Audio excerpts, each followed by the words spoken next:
Dê para si mesmo um grande aplauso, igreja. Você venceu a chuva. Parabéns. Alguém se molhou? Levanta a mão. Ok, se for irmão com irmão, irmã com irmã, se abracem agora. Amém? Não deixando de nos congregar. E, glória a Deus, vocês venceram a chuva. Por isso a Bíblia fala sobre nos congregarmos. Amém? Em momentos assim, é que demonstramos. E olha, agora de início já quero mostrar para você, e essa não é a minha mensagem hoje, mas quero que você saiba de algo que Deus falou comigo há algumas semanas. E eu só falei isso no terceiro culto. E, às vezes sim, eu prego no terceiro culto. E sabe, olha, eu falei isso de algo que Deus falou comigo. Durante toda a semana eu ouvi uma frase. Eu ouvia uma frase, essa frase é um lugar. Um lugar. Isso vinha ao meu espírito e eu não sabia. Muitas vezes quando Deus fala comigo, sabe, não é, sabe, com frases longas, algo muito longo, uma narrativa, mas é sempre uma palavra ou duas, e depois ele revela o resto. Amém? Então eu pesquisei esta frase, um lugar na Bíblia, e quando eu olhei, sabe, aparece quando eles se reuniam no cenáculo, no dia de Pentecostes, a Bíblia diz que estavam todos juntos em um lugar. Um lugar. E em outro lugar, em 1 Coríntios, quando fala da Santa Ceia, o apóstolo Paulo estava os corrigindo sobre a forma desordenada com que eles faziam a Santa Ceia, certo? E ele falou assim, olha, gente, o que está acontecendo? Mais ou menos assim. Quando vocês estão reunidos em um lugar, não é para tomar a Santa Ceia. Vocês deveriam fazer isso, mas vocês se reúnem em um lugar. Então eu pesquisei essa expressão, um lugar, e parece que Deus queria falar algo e eu percebi que é a palavra no tempo certo para todos nós. Amém? Depois que foram liberados da Babilônia, depois de 2 anos, olha isso, a misericórdia. É melhor você crer que estamos na nova aliança. Porque quando eles foram para a Babilônia, ficaram lá 70 anos. Então é melhor crer que estamos na nova aliança. O mundo inteiro ficou, especialmente a Igreja de Jesus Cristo, ficou um pouco...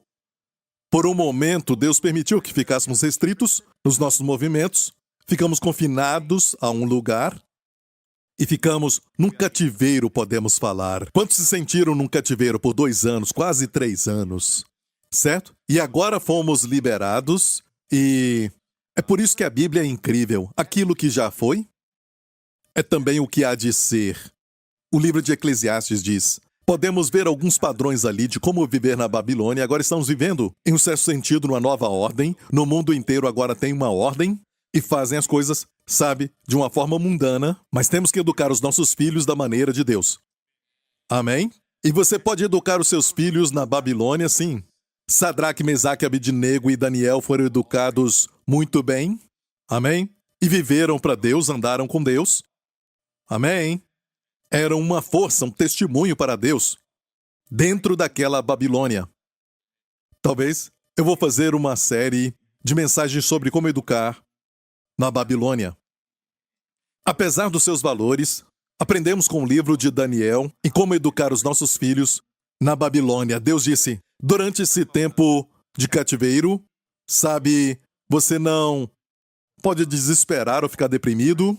Construa casas, plante jardins. Casem-se uns com os outros, ok? Vivam a vida normal, ok? Seja um testemunho na Babilônia, certo? E eu senti que esses 3 anos nós ficamos na Babilônia, certo? Lembre-se disso, nós estamos no mundo, mas não somos do mundo. Deus quer que o seu povo não esteja isolado do mundo, ok? Deus quer que nós estejamos no mundo, ok? Mas separados. Protegidos do mundo, enquanto estamos no mundo. Então vemos o que aconteceu naquela época e como Deus os levou de volta depois de 70 anos. Ele falou pelo profeta Jeremias, antes de irem para o cativeiro, que eles ficariam lá só por 70 anos. Depois a história de Esdras, Neemias e tudo mais, e eles voltaram somente o remanescente, porque nem todos voltaram da Babilônia, ficaram lá. Estavam confortáveis. Ok? Mas esses que voltaram, Deus usou tremendamente. A história daqueles que ficaram lá, com exceção de Esther, certo, e Mordecai, nós não ouvimos falar dos demais. E sabia que ainda tem judeus nos tempos modernos na Babilônia? No Iraque. Porque a Babilônia é onde está o país de Iraque hoje. Exatamente onde o Iraque está, tem o rio Eufrates que passa por ali. Se você olhar para a descrição da Babilônia, é na verdade um lugar deserto, é um lugar de animais selvagens, e tem montanhas onde tinham palácios lá, mas ninguém vive ali. Deus, tinha falado que aquilo se tornaria um deserto. E falou na sua palavra que seria lugar de animais. E animais andam por ali. Pense nisso. E o Iraque, na verdade, não é a Babilônia. O Iraque é maior. É um país, mas onde a Babilônia estava agora é um deserto. A palavra de Deus se cumpriu. Uma certa vez tinha um lugar chamado Tiro e Sidom, muito famosos, que era, no norte de Israel, perto do mar Mediterrâneo, tinha uma cidade, uma cidade feita pelos homens, bem pertinho do, litoral, e era Tiro e Sidom, bem famosos, e se exaltavam de que ninguém podia conquistá-las, ok? Até Alexandre o Grande chegar e provocaram Alexandre e o seu exército grego de que eles não conquistariam Tiro e Sidom, eles tinham conquistado essa cidade de Tiro e a cidade foi conquistada. Sabe o que fizeram? Alexandre o Grande fez uma ponte para chegar até aquelas ilhas e conquistá-las. E agora? O lugar de Sidom, Deus falou que seria lugar de pescadores. Tempos atrás seria como Londres, Paris e Nova York, da época. Agora vive na obscuridade. E quando você vai lá, você vê o quê? Pescadores. Pescando porque é um lugar para pescas. A palavra se cumpriu. Por que estudar a palavra? Porque é mais avançado do que você sabe. Nos fala do futuro, nos fala do presente, nos fala o que fazer durante esse tempo. Então quero continuar falando sobre como estudar a palavra. Mas quero falar algo para aqueles que estão assistindo na internet. Se você não está frequentando uma igreja, pode ser talvez por uma razão de questão física, e pode ser talvez a distância, ou até mesmo fisicamente incapaz, ou uma doença. Mas se puder, congregue. Amém? Com chuva ou vento. A Bíblia diz para não deixarmos de nos congregar, quanto mais quando vedes que o dia se aproxima. E o dia se aproxima, então o que fazer? Nós devemos nos congregar. Há poder quando congregamos. Algo acontece quando o povo de Deus se reúne, os dons do Espírito operam de forma corporativa. Sim, pode operar de forma individual, mas se você pesquisar, fala de ministrar um ao outro, a palavra da sabedoria, ministre um ao outro. A um é dado isso, a outro é dado aquilo, fala de forma corporativa. Amém? Ali o Senhor ordena a vida. Amém? A sua vida, Zoe. Ali cai o orvalho do céu. Glória a Deus. Ali vem a unção de Deus, como sobre a cabeça de Arão, e todos nós recebemos. Na época da Bíblia, isso era ensinado, e ainda é verdade que se você quer excomungar alguém, e excomungar quer dizer que a pessoa está em pecado, não quer se arrepender, você leva pessoas para conversar com ele e não se arrepende, Deus fala para excomungá-lo. Quer dizer que quando excomunga, ele sai da igreja. Não praticamos isso. Ou melhor, não vemos mais isso hoje porque as pessoas se arrependem e a maioria, quando não se arrepende, sai da igreja. Se olhar para esta igreja, você vai ver que alguns saíram, certo? Porque não querem ser corrigidos. Amém? Então você vê que a graça convence também. E alguns dizem que nesta igreja qualquer coisa vale, Ensinamos que tudo vale, você pode fazer qualquer coisa. Essas pessoas teriam ficado aqui. Mas elas não se sentem confortáveis, porque é mais fácil pregar a lei. E as pessoas vão pecar e ficar, porque, escuta isso, é mais difícil ouvir de um Salvador amável. Um pai que te ama e quer cuidar de você. É mais difícil, igreja, é mais difícil pecar contra o amor do que pecar contra 2 tábuas de pedras.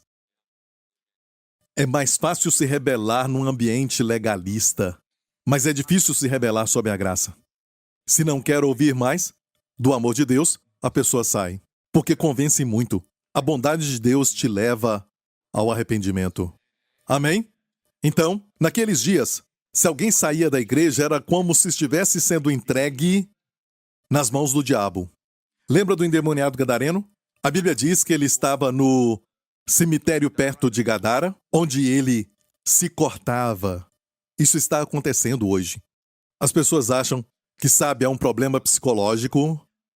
Amigo, isso é obra do diabo, do poder das trevas.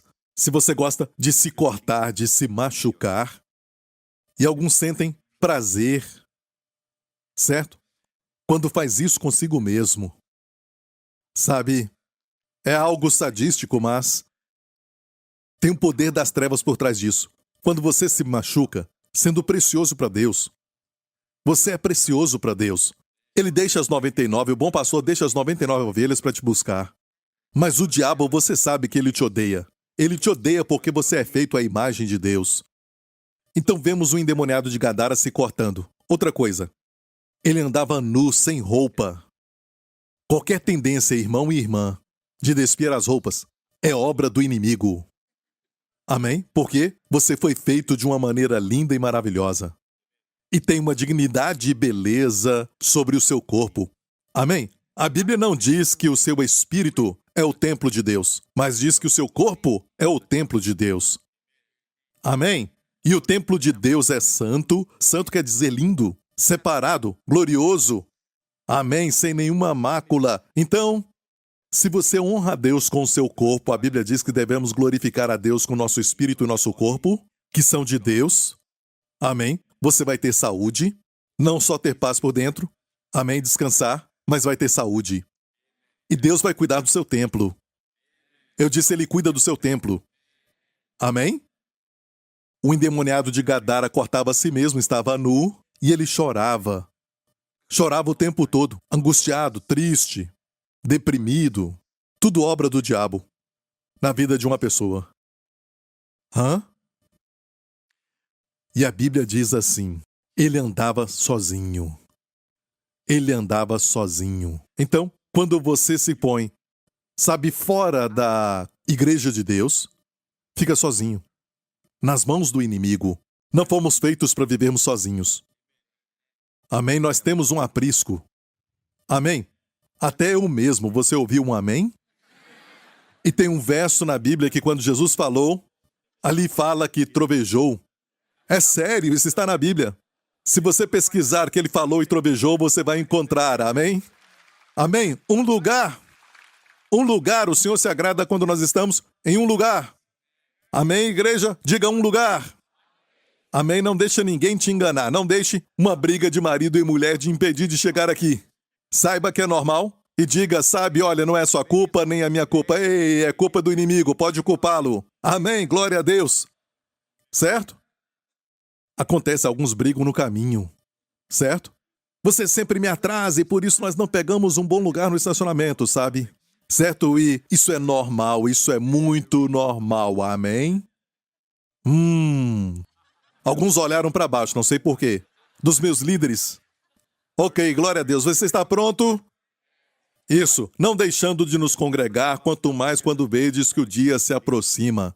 Quero te falar algo sobre a palavra de Deus em Romanos 5,14, que é muito, sabe, algo que eu vejo que o mundo precisa muito disso hoje, ok? Romanos 15,4, porque tudo que dantes foi escrito, para nosso ensino foi escrito.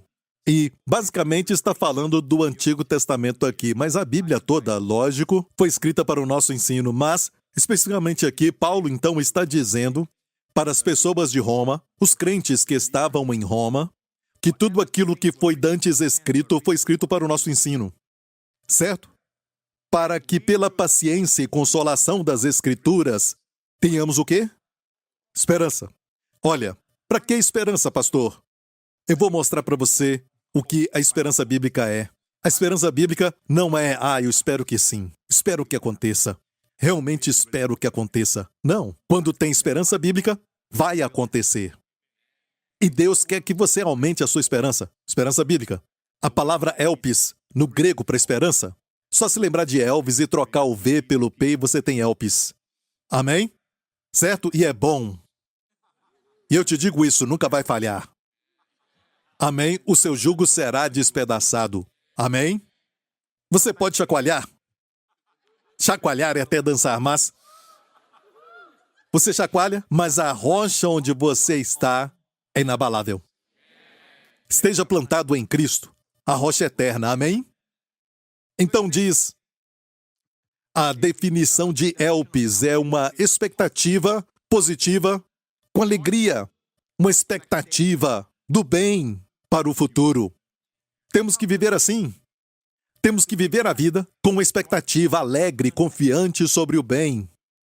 Agora, eu te pergunto, como está a sua mente, a sua disposição mental?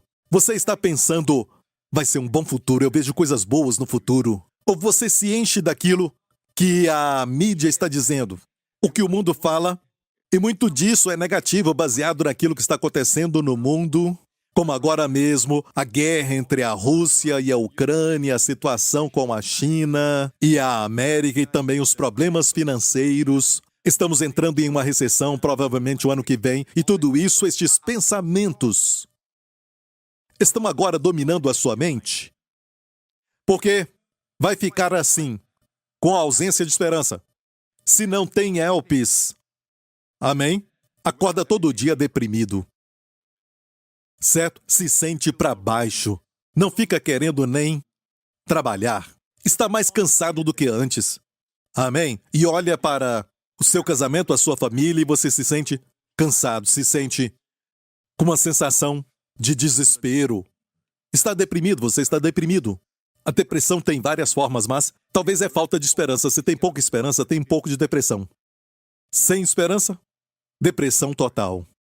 À noite não consegue dormir e acorda pensando muitas coisas. O que vai acontecer amanhã, o que vai acontecer com aquilo, aquele outro. Com os meus filhos e tudo mais, eu já estou com essa idade. O que vai acontecer agora? Sabe? O que vai acontecer se algo acontecer comigo? Porque eu sinto essa dor, porque ela não vai embora, esse tipo de coisa. E você só vê coisa ruim no seu futuro. Você só vê muitas trevas no seu futuro. Isso não é bom.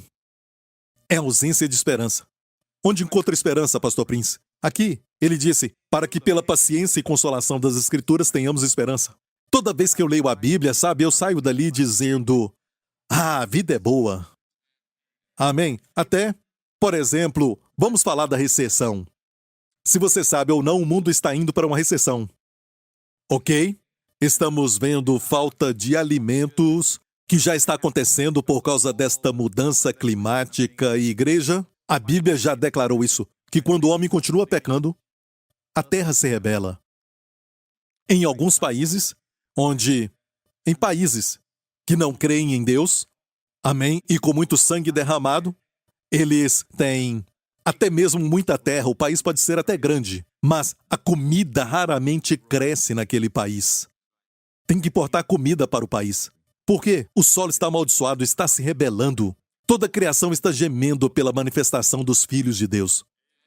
Estão esperando a sua manifestação. A criação caiu quando Adão caiu. Quando o cabeça da criação caiu, toda a criação caiu.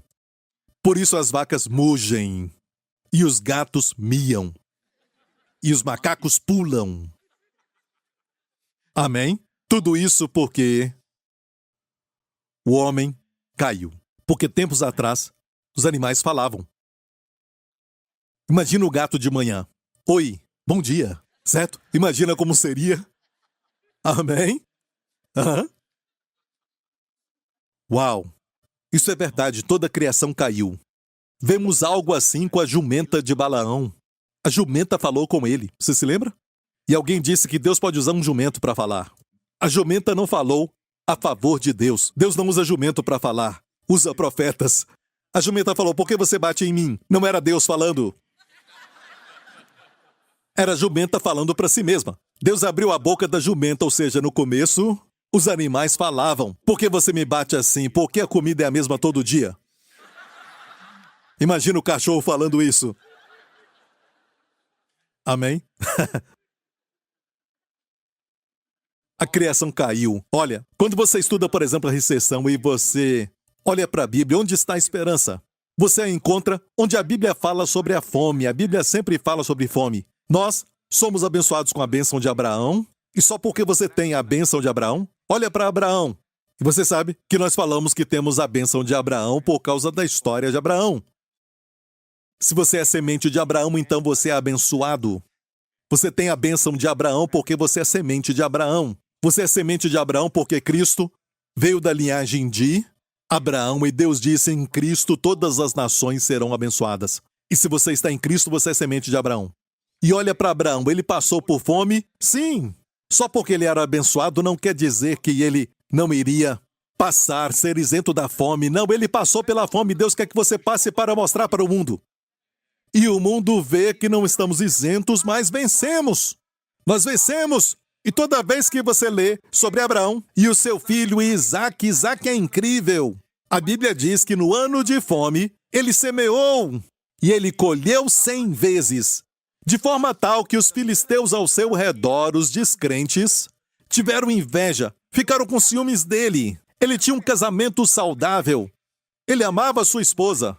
Amém. E as mulheres deles, a esposa de Abraão, Sara, a esposa de Isaque, Rebeca, todas eram lindas. Amém. E se você diz, isso não me importa, por que a Bíblia fala isso então? Amém. Ou seja, devemos ver as nossas esposas como lindas, é parte da bênção de Abraão. Amém. Desfrutando disso em Cristo. Glória a Deus. Deus nos deu todas as coisas para desfrutarmos. Glória a Deus.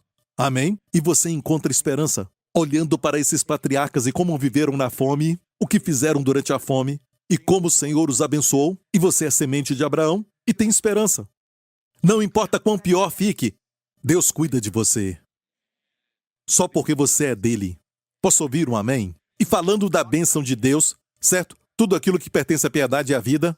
Outra razão por que estudamos a palavra de Deus é por causa disso. Em 2 Pedro, capítulo 1, nos fala claramente, e eu já falei isso com você, que a primeira razão de estudar a Bíblia é ver Jesus. Certo? Ver quem? Jesus. Muitas vezes, olhamos para a Bíblia, eu já fiz isso no começo do ministério, para me encontrar. Mas eu não me encontro. Você pode se encontrar, sabe, de uma forma corporativa, mas quando você encontra Jesus, você se encontra. Porque você está nele. Quando nasce de novo, você está nele. E tudo que ele é justo, você é justo. É por isso que diz que Cristo foi feito por nós.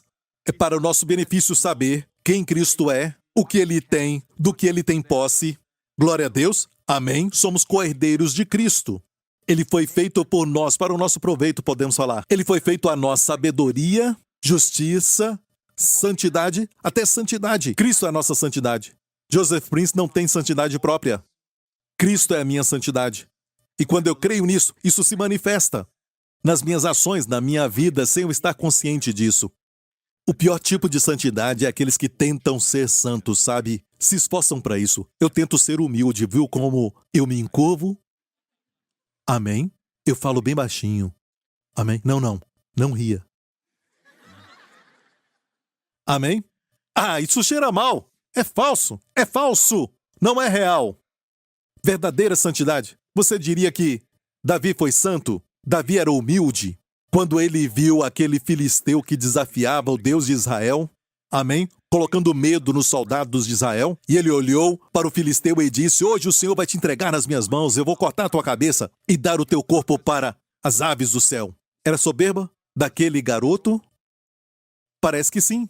Mas Deus chamou de humildade e falou que é ousadia. Então a nossa ideia de ousadia e humildade não é pensar menos de si mesmo. É não pensar em si mesmo. Nunca. Mas só em Cristo.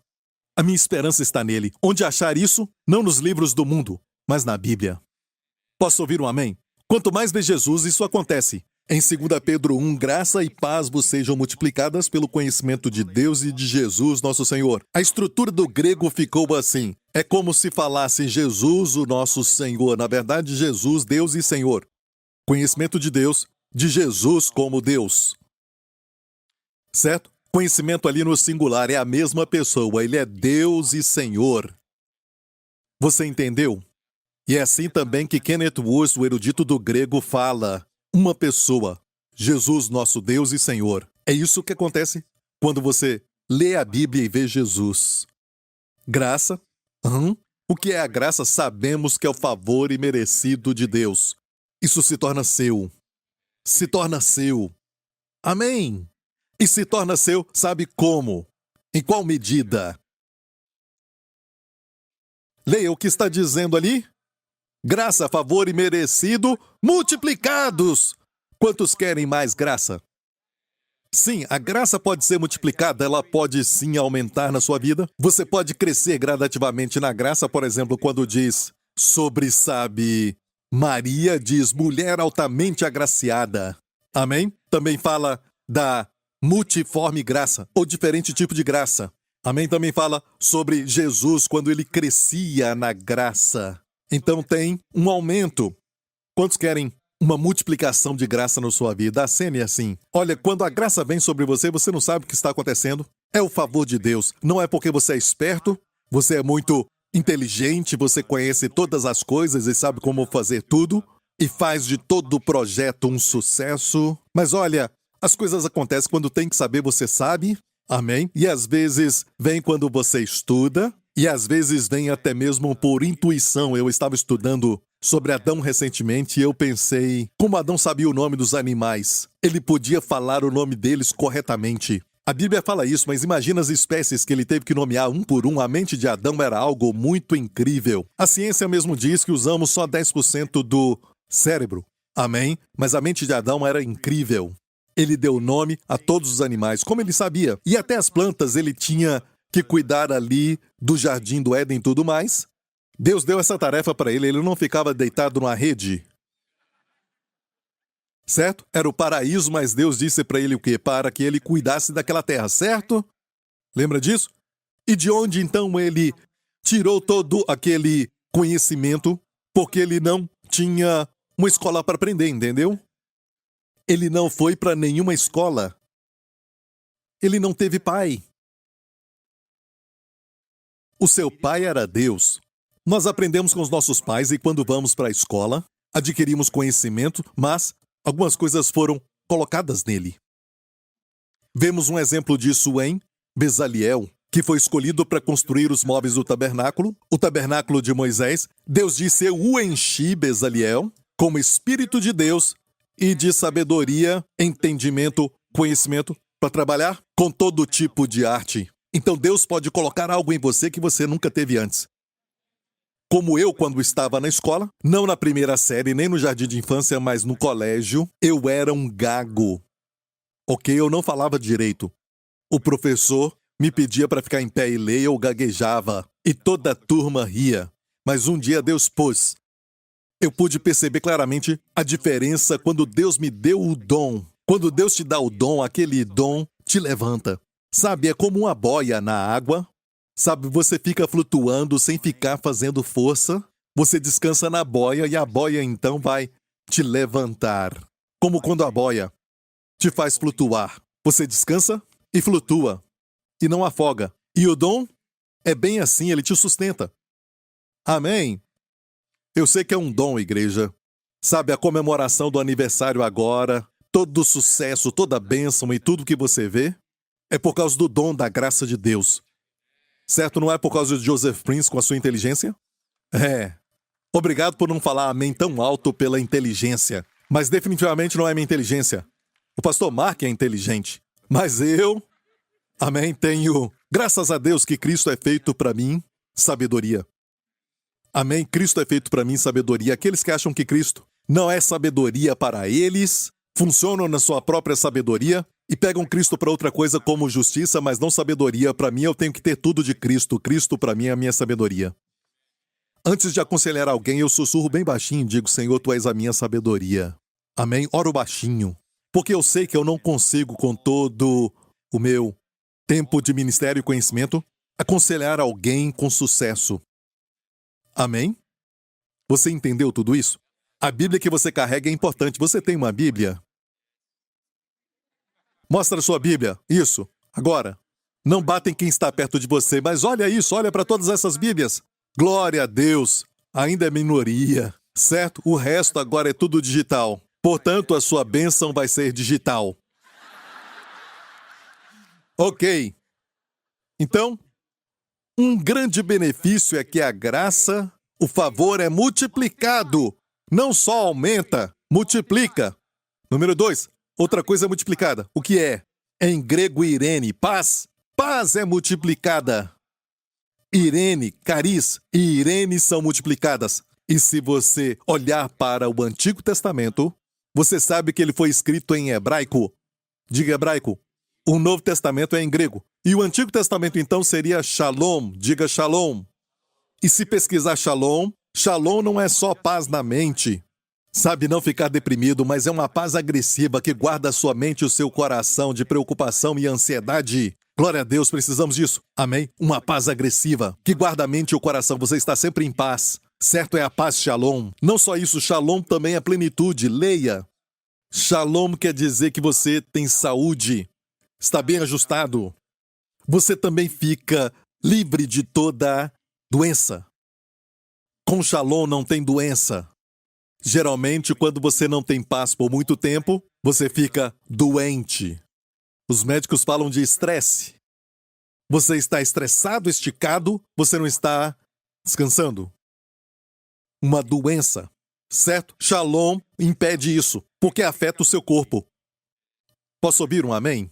Então esta Shalom, esta paz, Irene no grego, Irene, o nome Irene quer dizer paz, amém? Seja multiplicada na sua vida.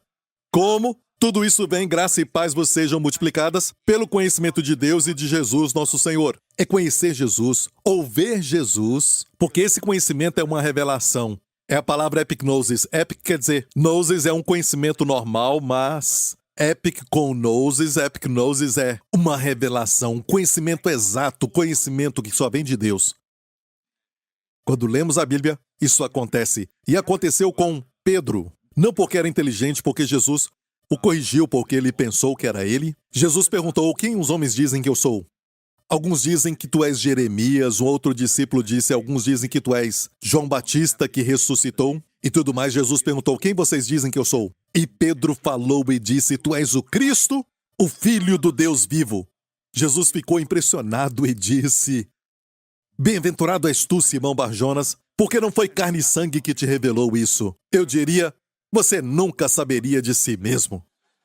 Quem você acha que é carne e sangue? Ele mesmo. Não foi carne e sangue que te revelou isso, você é bem-aventurado. Não foi carne e sangue que te revelou isso, mas o meu Pai que está no céu. E eu quero que vocês sejam viciados em revelação na Bíblia. Eu quero que você busque revelação o tempo todo. Deus me dá uma revelação, não só conhecimento. Conhecimento pode, sabe? Conhecimento exoberbece, a Bíblia diz. Mas a revelação te humilha. A revelação te faz ver Jesus. É uma revelação. Eu amo quando recebo uma revelação. Eu amo ouvir pregadores que me dão uma revelação. É nova, uma revelação é algo novo. E a revelação não é uma nova doutrina, mas luz naquilo que já existe. Isso vem do Espírito Santo. Obviamente, Pedro teve uma revelação de Jesus. Tu és o Cristo, Filho do Deus vivo. Jesus disse, sobre esta rocha. Ele não disse, sobre você a rocha. Ok, tem uma parte da igreja que diz que Pedro foi chamado de rocha. Não. Jesus disse, sobre esta rocha edificarei a minha igreja. Que rocha? A rocha da revelação. A revelação de que ele é o Cristo, Filho do Deus vivo. Você tem que ver isso. Mas não quer dizer que Pedro ficou sólido assim. Porque quando você tem uma revelação, você se torna como aquela revelação. Se torna sólido. Sobre esta rocha, eu digo a ti, tu és Pedro, jogando com palavras, tu és pedra, certo? E sobre esta rocha. E tem duas palavras ali, tu és Petros, e falou sobre esta pedra edificarei a minha igreja. Amém? Não há pedra, porque ele usou duas palavras para isso. Uma é pequena e a outra é grande. A rocha da revelação, edificarei a minha igreja, e as portas do inferno não prevalecerão contra ela. E toda a igreja diga, amém, glória a Deus. E nós queremos isso, queremos revelação. Posso ouvir um amém? A revelação de Jesus dá o quê? Graça multiplicada. Amém? Paz impartida, multiplicada na sua vida.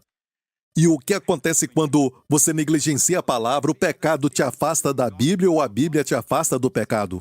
É bem assim? Amém? Você vai ficar mais deprimido e muito para baixo quando pensa no futuro e você fica desanimado, você só vê tempestade e talvez é porque você não passa tempo com a palavra.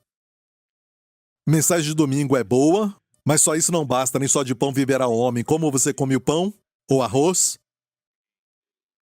Ou macarrão? Ou até o feijão? Todo dia.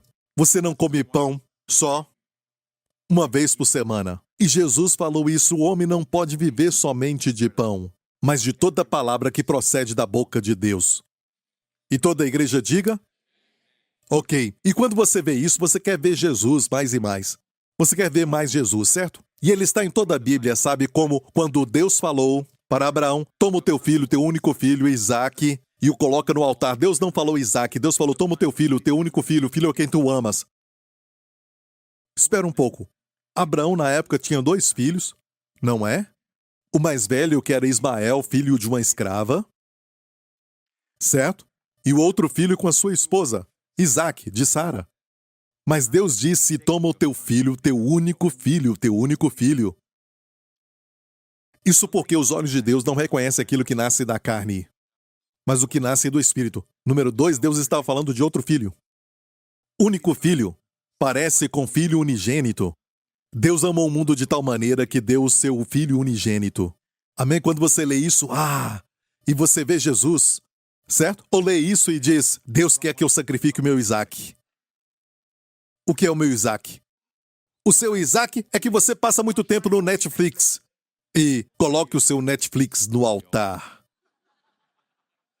Amém? O seu Isaque é golfe. Você joga o dia inteiro. Assiste na televisão e depois joga o tempo todo. Você abandonou a sua família, coloque isso no altar. Olha, tudo isso pode ser, eu não estou falando que não é.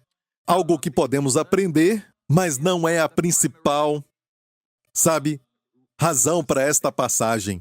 Mas é para revelar Cristo. Deus disse para Abraão: toma o teu filho, teu único filho, o filho que tu amas, e o ofereça numa montanha que eu vou te mostrar. E aquela montanha foi onde Jesus foi crucificado. Em Jerusalém, o Monte Moriá. A parte mais alta de Moriá é o Calvário. Por isso, antes de Abraão matar o seu filho, Deus impediu. Ele não queria sacrifício humano porque o sangue de Isaque estava manchado pelo pecado, como de todo homem.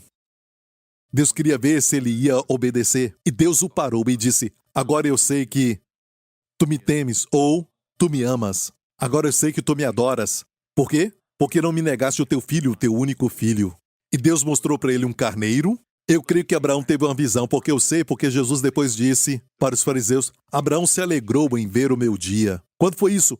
Os fariseus falaram: tu não tens 50 anos e viste Abraão? Eles erraram. Falaram: tu viste Abraão? O menor sempre vê o maior. Ele disse: não, Abraão me viu.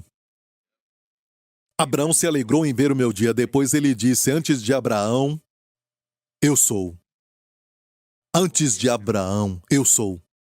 Amém? Eu creio que Abraão se virou e viu Jesus na cruz. E eu quero falar algo sobre o carneiro preso no arbusto. Por que o carneiro ficou preso no arbusto com um chifre? Primeiro, era um carneiro e não um cordeiro. Era um carneiro, um cordeiro adulto, preso pelos chifres no arbusto. Por quê? Por que isso é importante? Porque para oferecer a Deus um animal para o sacrifício, ele não podia ter defeitos. Está me ouvindo? Se ele ficasse preso por sua lã, ele seria ferido. Ficaria com defeito. Mas o carneiro ficou preso com seus chifres. Nenhum carneiro fica preso com seus chifres. Eles são maduros, como lagartixas, Matthew. Certo? Já viu lagartixa pequena? Lagartixa pequena é estúpida. Certo? Chegam perto de você e morrem. Certo? Um tempo atrás eu matei uma pequena lagartixa na minha casa e eu falei depois de alguns dias para minha filha. Eu fiquei tão arrependido. Porque aquele bicho inocente, certo, não tinha experiência. Ele veio a mim e eu tive que matá-lo. Não sei por que eu senti tanta culpa depois. Depois disso eu não mato mais lagartixa, Matthew.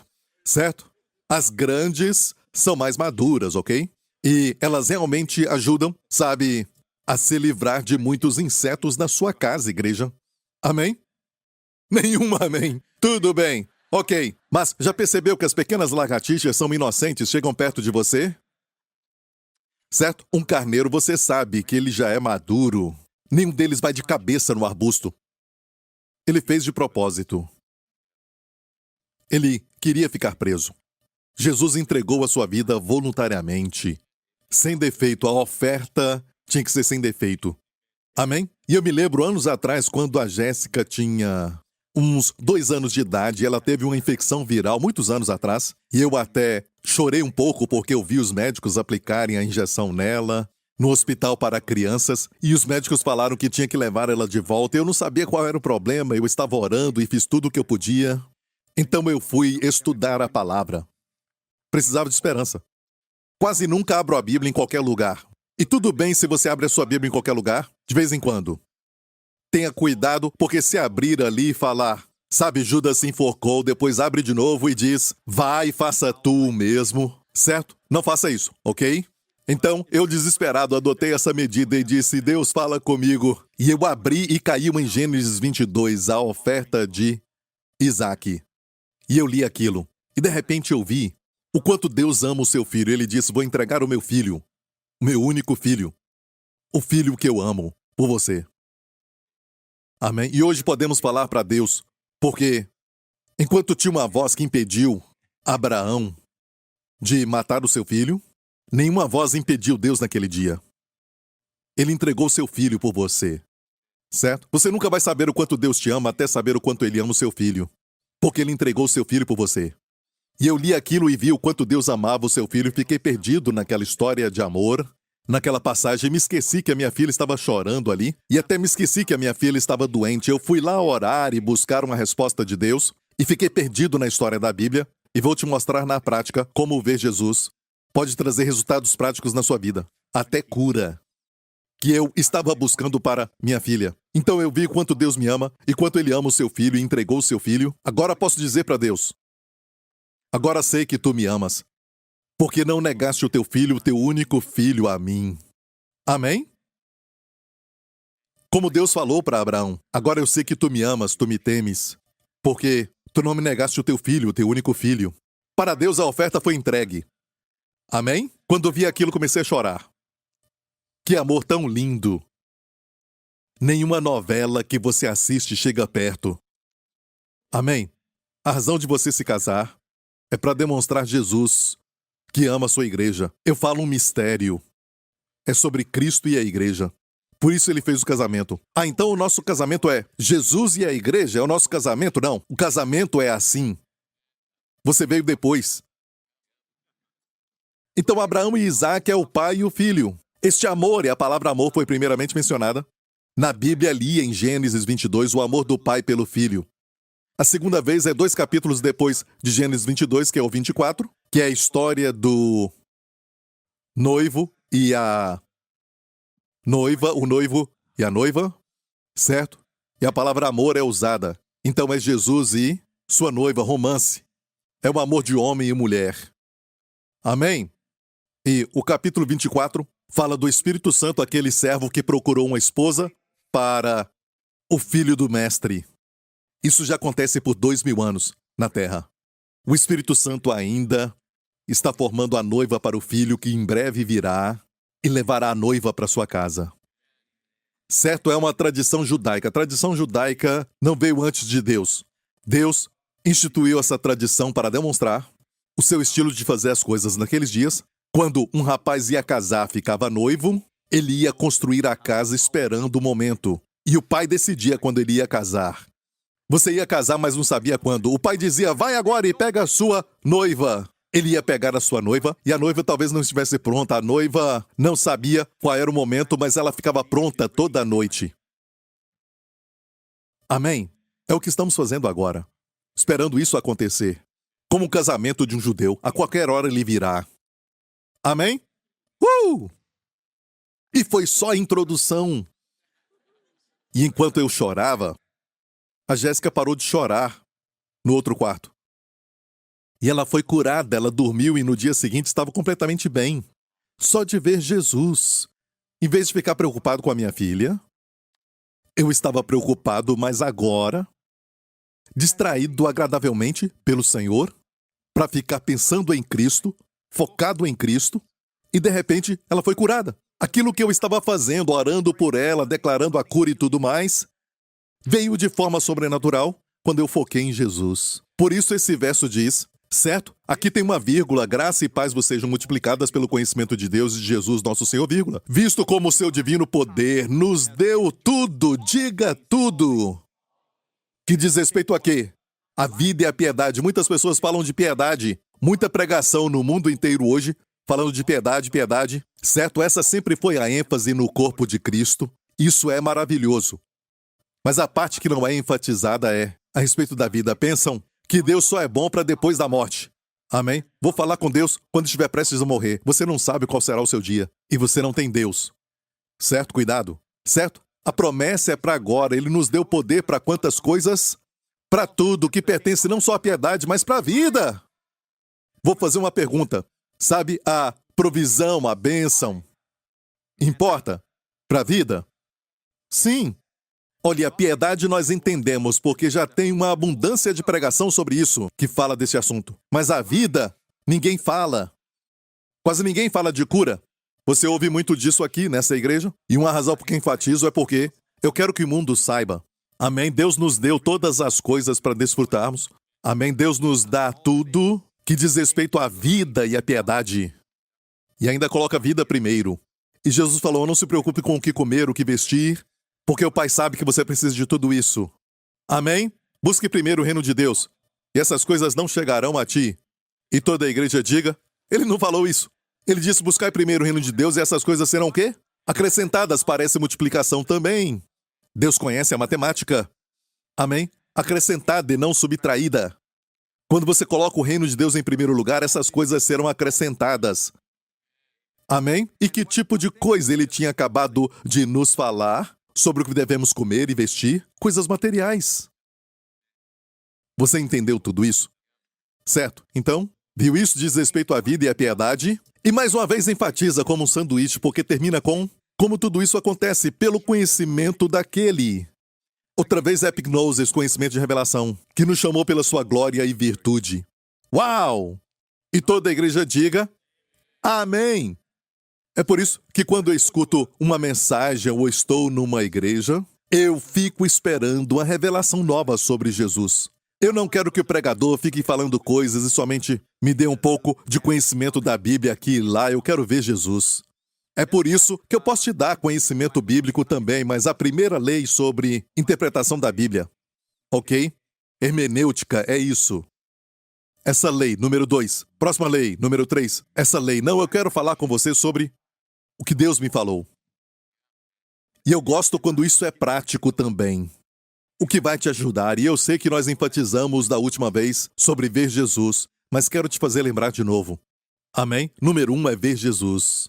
Sim, vemos Jesus em todo lugar, o vemos, sabe, na igreja. O que está falando aqui nestes versos é que quando você vê Jesus, pela revelação, escute, você tem um favor multiplicado e shalom, paz, bem-estar, plenitude na sua vida. Shalom também é prosperidade no hebraico, sabia? Se não acredita em mim, pesquise. Vai ter tudo isso multiplicado na sua vida. E depois diz, como o seu poder divino nos deu tudo que diz respeito à vida e à piedade, pelo conhecimento de Jesus, que nos chamou pela sua glória e virtude. Amém. É uma vida gloriosa. Amém, uma vida cheia de virtude. Porque isso é o que ele é. Você entendeu tudo isso? Certo? Então, quando vemos isso, nos perguntamos, onde está Jesus na Bíblia? Ele está em toda ela. Em toda a Bíblia, até no primeiro verso. No princípio, Deus criou o céu e a terra. Amém? Olha, eu não coloquei isso lá para você, mas eu estou somente seguindo o que o Senhor colocou no meu coração. Às vezes eu coloco lá, mas não seja tão mimado se eu não colocar. Certo? Em casa não lê a Bíblia, mas aqui você quer ler tudo, não é? E você sabe que no hebraico tem 7 palavras. No princípio, Deus criou o céu e a terra. Bereshit, Bará, Elohim, Et Hashamayim, Ve'et Haaretz. No princípio, Deus criou os céus e a terra. E a palavra do meio. Tem 3 aqui e 3 ali. A palavra do meio que faz como uma menorá. A menorá dos judeus. A palavra do meio nunca foi traduzida. Que é o Aleph Tav. Aleph Tav. Aleph é a primeira que é o A do alfabeto hebraico. Tav é o Z, sabe, o Z do alfabeto hebraico. 22 letras, e temos a primeira letra e a última letra. Em Gênesis, a assinatura de Jesus, quando Jesus falou para João, no livro do Apocalipse, eu sou o Alfa e o Ômega, isso é em grego. Jesus não falava grego com um amigo judeu. Ele falou, eu sou o Aleph Tav. Ou seja, a assinatura dele ali. No princípio Deus criou. No princípio Deus, Aleph Tav, criou os céus e a terra. Tudo foi feito por Jesus. E sem ele nada do que foi feito se fez. No princípio era o Verbo estava com Deus e o Verbo se fez carne e habitou entre nós. E vimos a sua glória, a glória do unigênito do Pai, cheio de graça e verdade. Amém, igreja? E você diz, pastor, eu não conheço o hebraico. Tudo bem, não estude o hebraico, estude isso depois. Só continue lendo a Bíblia, você vai aprender. Certo, hebraico é para judeu. Ah, pastor, o senhor está engraçado, pastor. Está usando um pouco de sarcasmo? Certo. Então, eu quero falar isso, é sério. Quando você lê a Bíblia e você não sabe do hebraico, não se preocupe com isso, ok? Tudo isso vem mais tarde. Eu somente estou te explicando que até nas primeiras palavras, e olha bem, a primeira palavra, Bereshit, certo? As primeiras letras, Bereshit no princípio, certo? B-R, certo? É a palavra filho. Em aramaico, pode ser Ben ou Bar. Lembra do que eu falei agora mesmo? Quando Pedro surpreendeu Jesus com aquela revelação, Jesus disse, bem-aventurado és tu, Simão, Bar, Jonas. Simão, filho de Jonas. Bar é filho. As primeiras duas letras da Bíblia inteira. Bar, o filho. E o que resta depois? No princípio, Barishit. Reshit é o começo, certo? Mas quando você tira Bar dali, Reshit é gerou. O Filho gerou os céus e a terra. Amém? E você vê também em Gênesis a história de Isaac, depois você vê, Abraão primeiro, depois Isaac, e você vai ver que Isaac então é um tipo de Cristo. Amém? Depois você vê a história de Jacó. Tudo isso está ali. Depois vem José. José, na verdade, para mim, é o tipo mais preciso de Cristo. Sabia? Ele era amado pelo pai e rejeitado pelos irmãos que tinham ciúmes dele. E a Bíblia diz que o pai deu para ele uma capa de muitas cores e lançaram sorte sobre as vestes de Jesus, porque era algo muito caro. Aquela veste de Jesus era algo muito lindo. Amém? Senão, não teriam lançado sorte sobre ela. Os romanos a disputaram aos pés da cruz. Ok? Ele tinha uma capa de muitas cores, era amado pelo pai, rejeitado pelos irmãos. Ele cuidava das ovelhas, Jesus é o bom pastor. Ele também era. Amém? E depois ele, foi para o mundo para encurtar a história. A rejeição dos seus irmãos fez com que ele fosse para o mundo, certo? Como escravo. Estou certo? Mas ele, pela sua sabedoria e pelo favor de Deus, só uma hora com Faraó, pelo favor de Deus sobre ele como escravo, ele se tornou o número 2 em todo o Egito. Ele enriqueceu o Faraó. Se você trabalha para um chefe que não é crente, não tem essa atitude, porque ele não é crente, eu posso fazer de qualquer jeito, para que beneficiá-lo? Eu vou fazer isso só para receber o meu salário. Não. A sua responsabilidade é fazer a sua companhia crescer. É a missão de Deus para você. Dê um bom testemunho lá. Torne o seu chefe mais rico. Enriqueça a sua companhia por sua presença lá. Amém? A atitude de José era enriquecer o seu chefe. E o seu chefe não cria em Deus. Sabia? Ele era descrente, mas viu que o Senhor estava com ele. Certo? O primeiro chefe foi Faraó e depois... o primeiro não foi Faraó, mas Potifar. E depois foi Faraó. Estou certo? Mas para todos dois ele foi fiel, ele foi honesto com eles, ele dava o melhor para os dois e caminhava a milha extra. E os dois viram Jesus com ele, o Senhor com ele. Amém? E depois disso, como eu falei, somente em um período bem curto com Faraó ele foi promovido. Como com Jesus, falaram para se prostrarem diante dele, assim também todo joelho se dobrará diante de Jesus um dia. Todos aqueles que usaram um fôlego de vida para zombar dele, para zombar do seu nome, vão se prostrar. Amém? A Bíblia diz que todo joelho se dobrará e toda língua confessará que Jesus é o Senhor. Tudo que está no céu, na terra e até debaixo da terra, até Satanás vai ter que confessar que Jesus é o Senhor para a glória de Deus. A única diferença é se confessar Jesus como Senhor aqui, você vai ser salvo.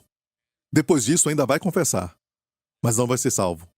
Todos os três mundos, o mundo lá de baixo, o lá de cima e todos na terra vão confessar que Jesus é o Senhor.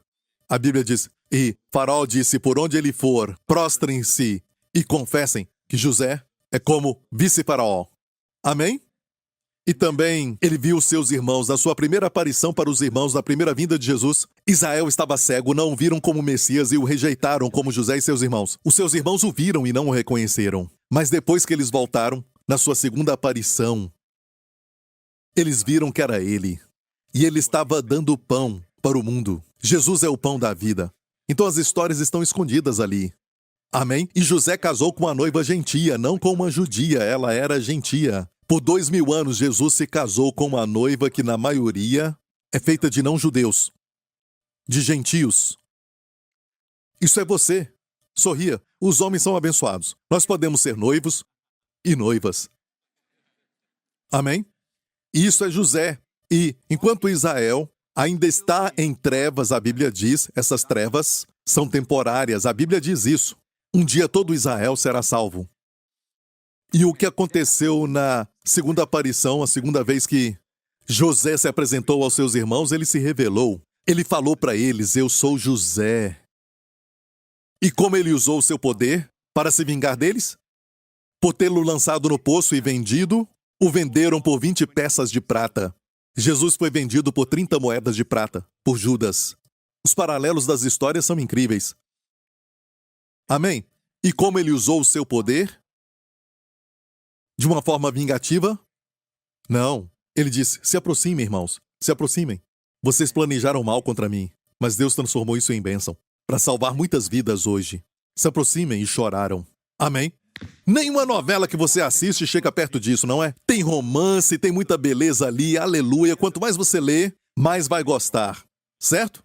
Amém? Depois tem o irmão mais novo. Ah, não tenho tempo para falar do irmão mais novo. Ah, aquele irmão mais novo. Qual era o seu nome, igreja? Benjamim.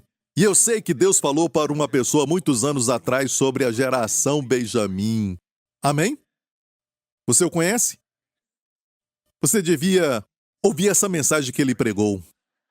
Eu conheço aquele cara por mais de 50 anos. Há mais de 40 anos. Há mais de 30 anos. Tudo bem. Ok, vou falar claramente. Eu preguei essa mensagem.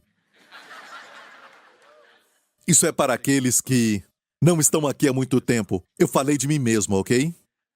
Ouça essa mensagem, ok? É uma outra história sobre como esta geração Benjamim é a geração dos finais dos tempos, uma geração de jovens, pessoas que Deus vai rejuvenescer. Aleluia! E essa geração é a geração Benjamim, que recebeu 5 vezes mais. É a geração que vai receber 5 vezes mais do que qualquer outra geração que está perto de Jesus. Mas essa geração é a geração que vai receber mais do que eles. Somos a geração Benjamim. Amém? Amém? E também, todo Israel será salvo. Os irmãos choraram. Sabe, Jesus vai voltar de novo. Na primeira vinda, estavam cegos. O rejeitaram. Fizeram parte do grupo que disse, crucifique-o, judeus e gentios. Amém, mas eles o verão e dirão, Baruch rabá Hashem Adonai. Bendito que vem em nome do Senhor, todo Israel será salvo. Esperamos por isso. E olha isso. Quando você olha para a história de Davi, essa linda história, vemos Jesus, Golias é o diabo. Amém? E ele tinha 666. Se você procurar no capítulo, procure o número 6 e aparece 3 vezes. 666, o número do anticristo, o número de Satanás. Certo número daquele homem, da besta que virá no final dos tempos. 3 vezes. O número 6 aparece. Mas, na verdade, o número 6 não aparece 3 vezes. A palavra 6 aparece 2 vezes, mas tem outros 6 itens em Golias, exatamente 6. E isso compõe 666. Ok? E Davi chegou ali como um pastor. Jesus falou, o bom pastor dá a vida pelas ovelhas. Amém? Amém, igreja?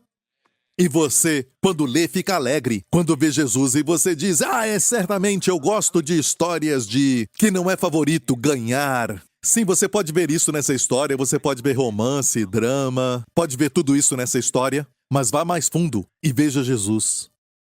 Jesus é chamado grande filho de Davi, certo? E quando vê Jesus, oh, aleluia! A Bíblia diz que ele derrubou Golias, cortou a sua cabeça. Amém? É assim que lida com monstros.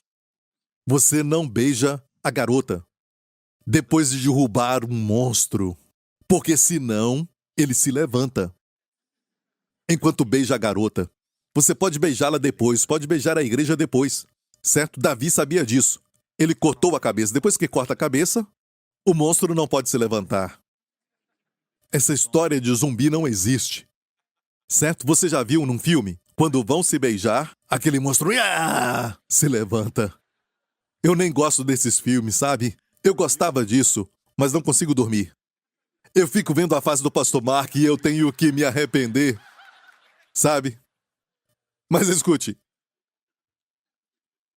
Quando você ver as histórias de Gênesis, você vai ver não somente Abraão, Isaac e Jacó, e até nas profecias de Jacó você vai ver Jesus e você vê, sabe, a história de Jesus claramente na vida de José, e depois você vai ver Davi, depois disso você também vai ver a vitória de Davi sobre Golias, e depois que Davi cortou a cabeça, ele levou a cabeça para um lugar interessante. A Bíblia diz que ele levou aquela cabeça para Jerusalém. A batalha aconteceu no Vale de Elá, que é muito longe de Jerusalém. Por que Davi levou a cabeça daquele inimigo para Jerusalém?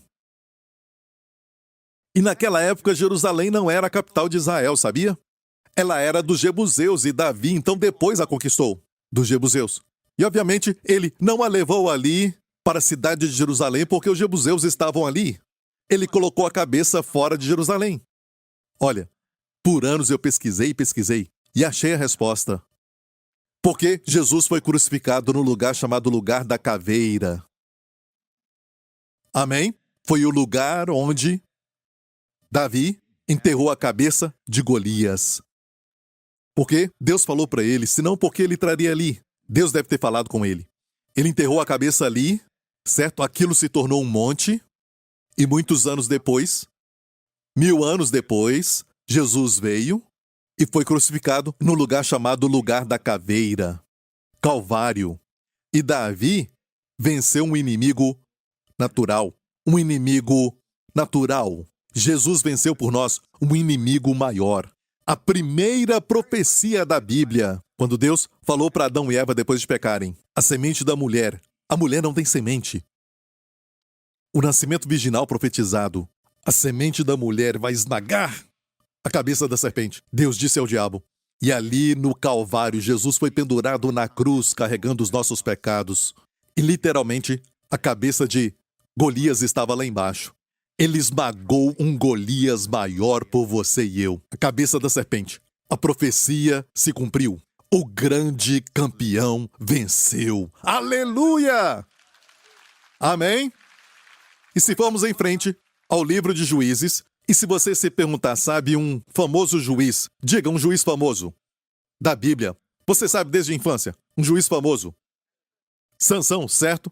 Sansão, você pode falar Sangari, mostrar que você conhece a Bíblia, mas a maioria conhece Sansão, certo? Sansão, como compará-lo com Jesus? Eu não vejo comparação. E é lógico, na história de Davi, você vai poder ver muito mais. Quando ele fugia no deserto, e todos aqueles com dívida, estressados, foram com ele para a caverna. E é lógico, Jesus Cristo hoje, o grande filho de Davi, ok? Está no deserto, está à destra de Deus Pai, sim, no corpo, certo? De certa forma, nós seguimos alguém que o mundo rejeitou.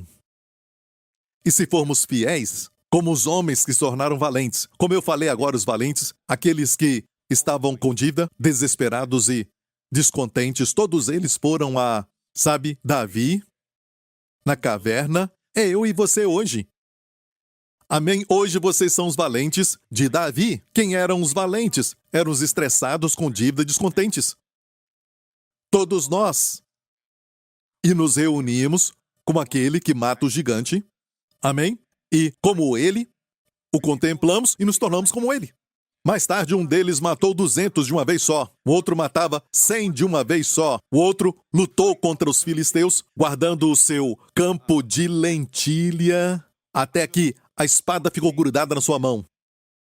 Histórias verdadeiras, igreja. Se tornaram valentes, sem medo, como o capitão deles. É você e eu. Mas, por enquanto, seguimos Jesus rejeitado, na maioria rejeitado por este mundo. Não se envergonhe de Jesus, igreja. Não agradeça pelo alimento como eu vejo algumas pessoas agradecerem.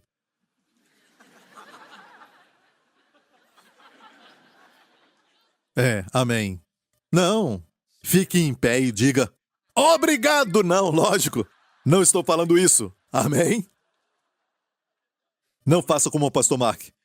Mas não se envergonhe do seu nome. Eles usam o nome dele de uma forma profana. Usam o seu nome em vão. Certo? Amém? E eu vejo pessoas usarem o nome de Jesus como aconteceu comigo no elevador e alguns pastores estavam comigo e eu fiz uma coisa. Certo? Eu fiz essa coisa, sabe? E o pastor Lawrence e o pastor Mark estavam lá. Estávamos no elevador e uma pessoa estava usando o nome do Senhor em vão. E olha, eu não queria começar uma confusão. Ok? Mas desde que aquela pessoa não se importa com onde ela estava usando o nome de Jesus assim, eu não me importei de falar sobre Jesus. E falei com o Mark. Mark, você sabe como se salvar? E Mark, na verdade, sabe. Mas disse como? Eu quero saber como ser salvo. Olha, Deus amou o mundo de tal maneira que deu seu filho, Jesus. Certo? E tudo isso num elevador. Vocês se lembram disso? Falamos disso abertamente. Sim, e se alguém se ofende, olha, você me ofendeu primeiro, sabe? Usando o nome do Senhor em vão, amém?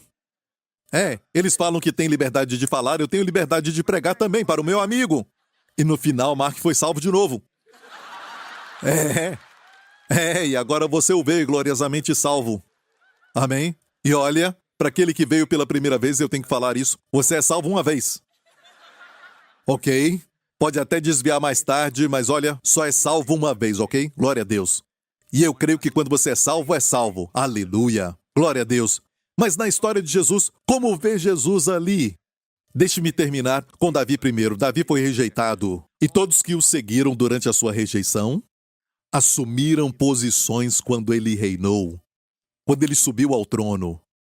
Certo?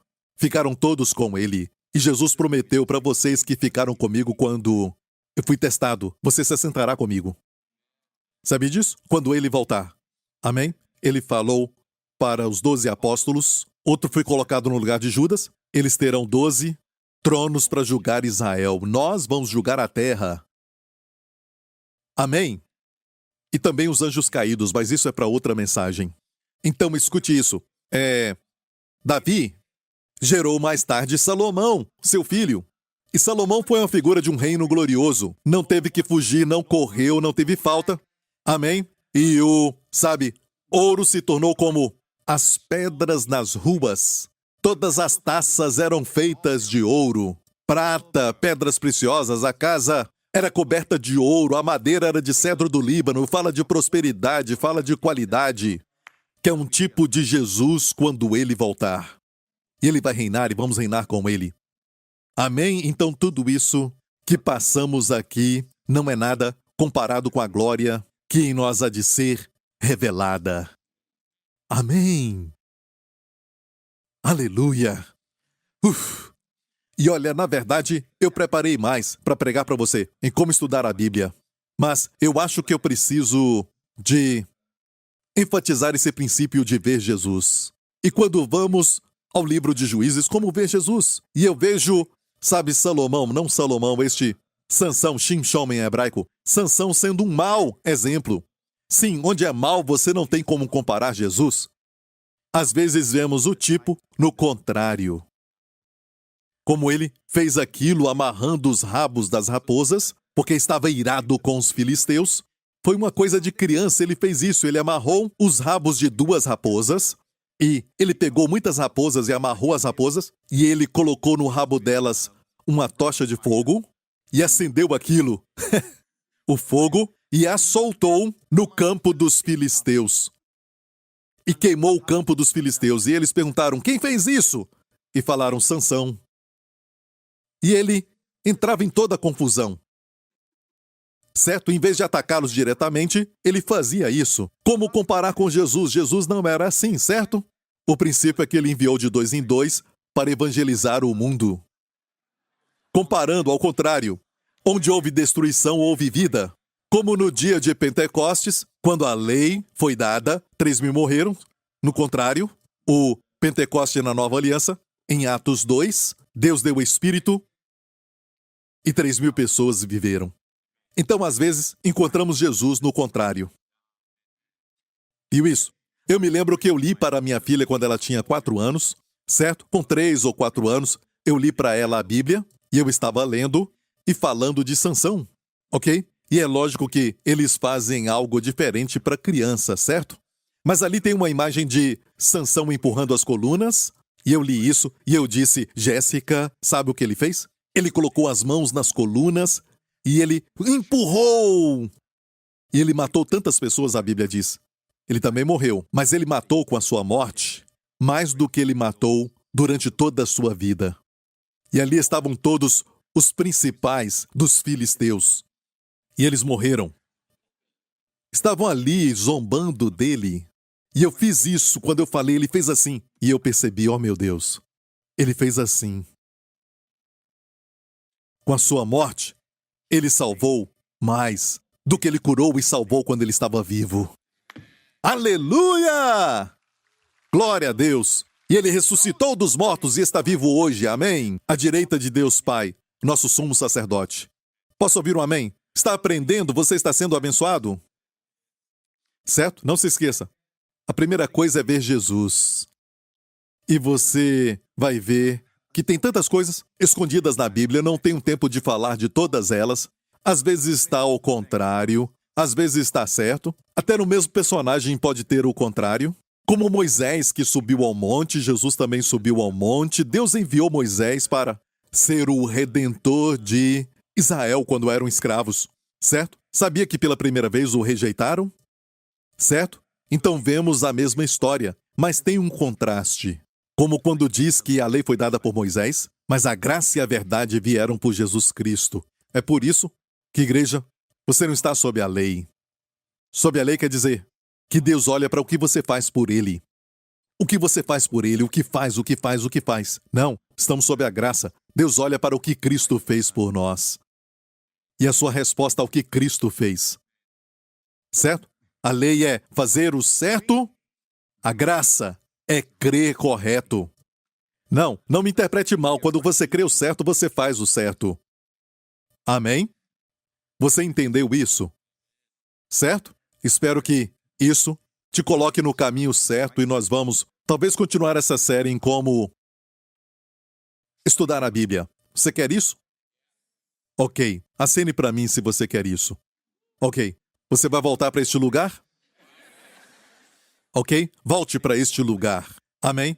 E o Senhor vai te abençoar mais e mais. Mas eu, na verdade, quero te falar sobre, sabe, que nas Escrituras, quando vê uma parte de juízo, eu quero te dar um princípio aqui, para te ajudar a começar. Mostre rapidamente, porque só temos 1 minuto e eu quero te mostrar um princípio rapidamente. E você vai ver, ok? Quando você estudar o Antigo ou o Novo Testamento, se Deus interpreta para você, vai ter uma doçura nisso. Procure essa doçura. Essa doçura vai curar o seu corpo. Como eu sei? Porque a primeira vez que a palavra doce aparece em uma forma verbal é, na verdade, em um lugar chamado Mara, quando Deus transformou as águas amargas em águas doces. E Deus então falou, eu sou o Senhor que sara. Então a primeira menção de doçura, certo? Está falando de cura. Tem a ver com cura.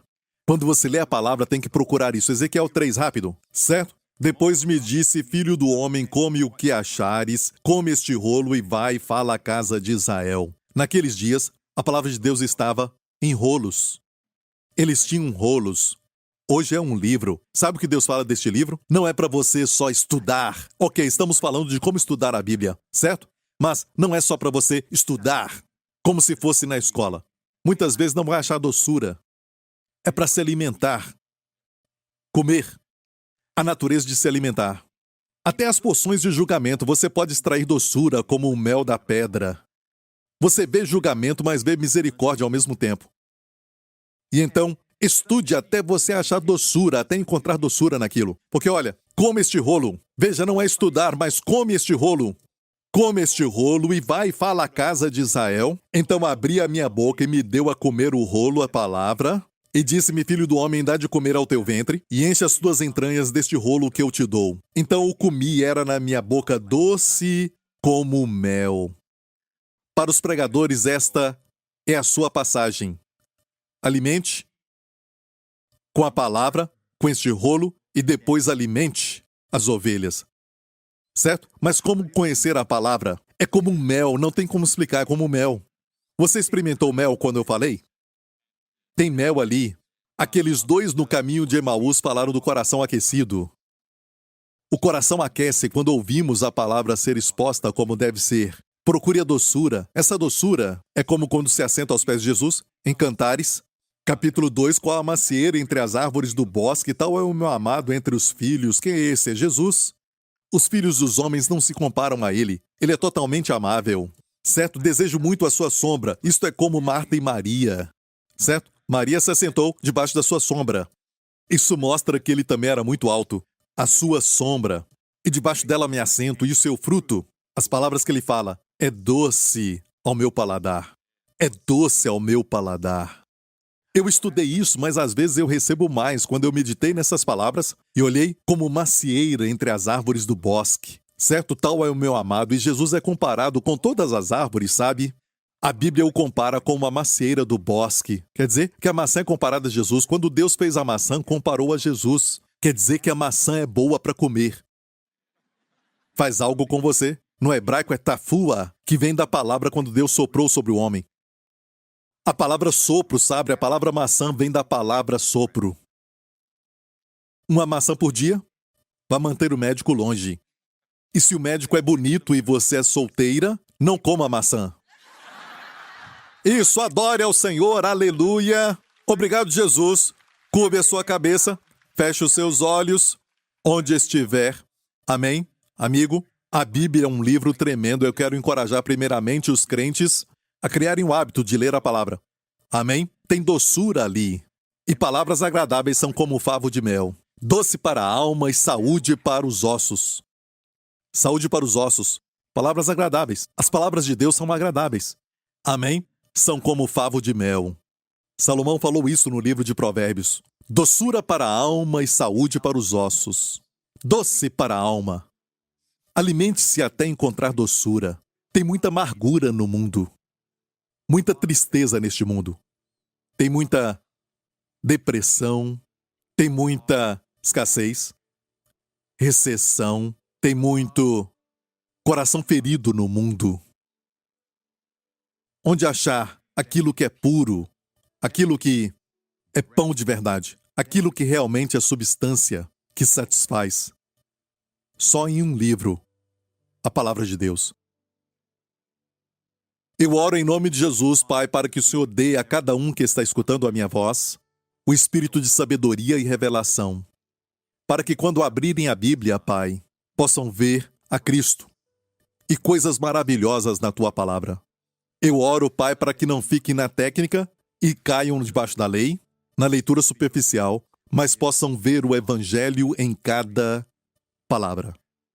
Eu oro, Pai, em nome de Jesus, para que o Senhor dê graça para saberem comparar, mesmo ao contrário, e ainda assim possam ver Jesus. Obrigado, Pai.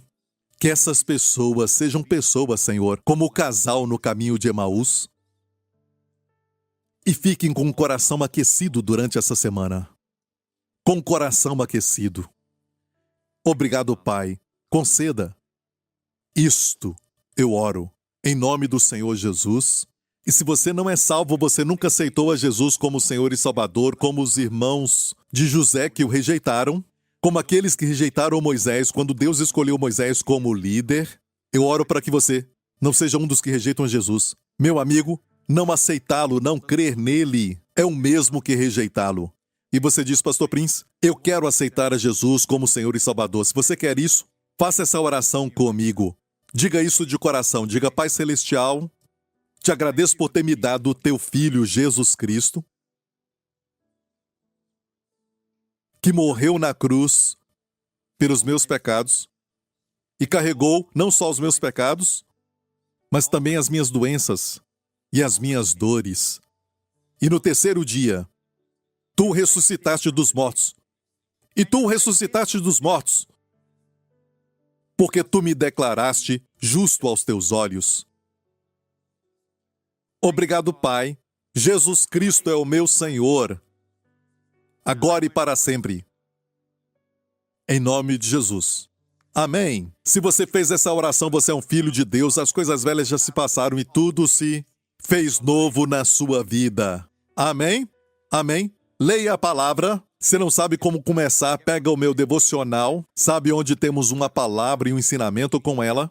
É bom começar assim, e assim você vai ser capaz de interpretar corretamente, mas de qualquer forma, leia a palavra. Glória a Deus, aleluia, fique em pé. Se você fez essa oração pela primeira vez aceitando a Jesus como seu Senhor e Salvador, queremos falar contigo. Amém? Não fique só. Não fique só. Queremos falar contigo e te convidar para fazer parte dessa companhia de crentes, amém, para recebermos mais e mais neste novo ano. Vamos nos alegrar contigo, glória a Deus. Você vai avançar nessa semana com esperança? Amém? Ou desespero? Com esperança, amém. Levante as mãos neste lugar, onde você estiver assistindo. Pai Celestial, eu peço em nome de Jesus que enquanto eles receberam, Pai, a palavra que eu falei agora mesmo, a esperança tenha nascido para o futuro deles, o futuro distante e também para o futuro próximo desta semana. E eu oro em nome de Jesus, Senhor, para aquilo que eles esperam, aquilo que precisam, seja para um filho, seja para os estudos, seja para um grande milagre na profissão ou no ministério, seja para vencer um vício, ser liberto de tudo isso. Eu oro, Pai, para que nessa semana tu faças isso acontecer, Senhor. Amém. Envia isso, Senhor. Manifeste. Envia a manifestação deste milagre na vida de cada um. Em nome de Jesus, para aqueles que estão com algum sintoma no corpo, leve-os ao lugar de descanso, enquanto o Senhor remove esse sintoma com toda a sua raiz, Senhor. E, Pai, eu oro em nome de Jesus para que o Senhor traga para o teu povo uma grande shalom. Primeiro no espírito, e depois na mente, nos pensamentos, na dimensão da alma, em todas as emoções, e também na saúde. Shalom, saúde e plenitude para o corpo nesta semana. E Pai, guarda-os, protege-os, sempre no teu amor, no teu seio durante essa semana. Que eles estejam conscientes quando o inimigo quiser distraí-los. Ajude-os, especialmente neste momento, a estarem conscientes de que tu os ama. E Jesus morreu por eles. Em nome de Jesus, Deus te abençoe. Você está liberado. Nos vemos em breve. E vamos tentar continuar falando de como estudar a Bíblia. Estudar a Bíblia. Estudar a Bíblia. Estudar a Bíblia. Estudar a Bíblia. Estudar a Bíblia. Estudar a Bíblia. Estudar a Bíblia. Estudar a Bíblia.